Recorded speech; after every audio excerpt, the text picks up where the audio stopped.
চলো আজ সকালে তোমাদের দেখিয়ে দিই আমি সকালবেলা উঠে কী কী খাই। আমি খাই সকালবেলা খেজুর, ছোলা ভেজা আর বাদাম ভেজা। তারপর একটা জুস বানাই, জুসটার নাম হচ্ছে এবিসি জুস। এবিসি মানে হচ্ছে A for apple, B for beet আর সি ফর ক্যারেট।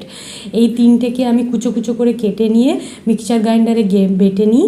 তারপরে ওটা ছাঁকনি দিয়ে ছেঁকে নিয়ে একটা জুস বের করি, তারপর ওটা খাই। এটা খেলে আমার পিরিয়ডসের কোনো সমস্যা হয়। যাদের সিস্ট আছে বা অনিয়মিত পিরিয়ডস হয় তারা কিন্তু এই জুসটা খেতে পারো, খুবই উপকার পাবে। আমি তো খুবই উপকার পেয়েছি। আর হ্যাঁ, এই জুসটা খেলে কিন্তু সকালবেলা কোনো চা খাওয়া যাবে না। তো এগুলো খেয়ে আমি আর ব্রেকফাস্ট কিছু খাই না, কেন কি আমাকে 12টার মধ্যে ভাত খেতে হয় অফিস যাওয়ার জন্য।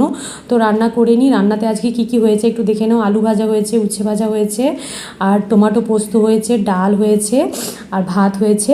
আর আগের দিনের লাউয়ের তরকারি একটু ছিল, ওটা রেখে দিয়েছিলাম, আর পুদিনার চাটনি করেছিলাম। এগুলো খেয়ে আমি অফিসে চলে যাই, আর অফিসের জন্য একটা টিফিন নিয়ে যাই। আজ বানিয়েছি ডিম পাউরুটি।